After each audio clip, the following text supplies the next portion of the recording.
Best ফ্ৰেণ্ডৰ বিয়া, গতিকে বহুত কল্পনা জল্পনাটো থাকিবই। আৰু তাইৰ বিয়াখন আছিলে 7 তাৰিখতে, মোৰহে ব্যস্ততা মানে পৰীক্ষা আছিলে, গতিকে ভিডিঅ'টো মোৰ আপলোড দিয়াত দেৰি হ'ল। আৰু বিয়াত গ'লোঁ, মই সোনকালে যাই পালোঁ, বাকীবিলাক মানে অহাই নাছিলে। আৰু মোৰ ষ্টুডেণ্টটো লগ পাই গ'লোঁ বিয়াত। ওচৰৰ পৰা কোৱা নুশুনে নহ'লে। আপোনাৰ ভিডিঅ'বিলাক চাই মোৰ বহুত ভাল লাগে। হয় নেকি?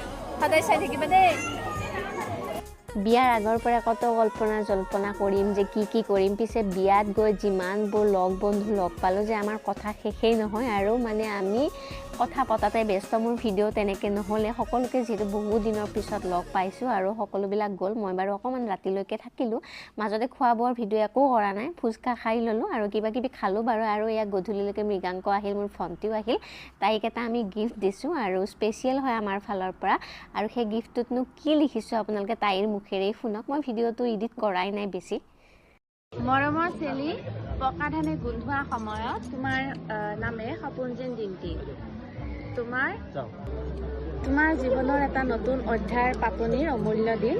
তোমাৰ জীৱনৰ আজিৰ পৰা আৰম্ভ হওক অপাৰ সুখ, মৰম, সমন্বয়তা তথা দুয়োজনে মিলি জিনিওৱা প্ৰণয় পথৰ অনবদ্য যাত্ৰা। নতুন ঘৰ, নতুন সপোন, নতুন আশা, প্ৰতিটো দিনে তোমালোক দুয়ো শক্তিশালী বন্ধনেৰে যুক্ত হৈ ৰোৱা।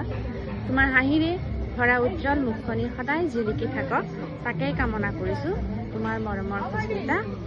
Wish you a happy married life, dear. Thank you so much, Mridangka and Susmita. বহুত বহুত ধন্যবাদ দেই।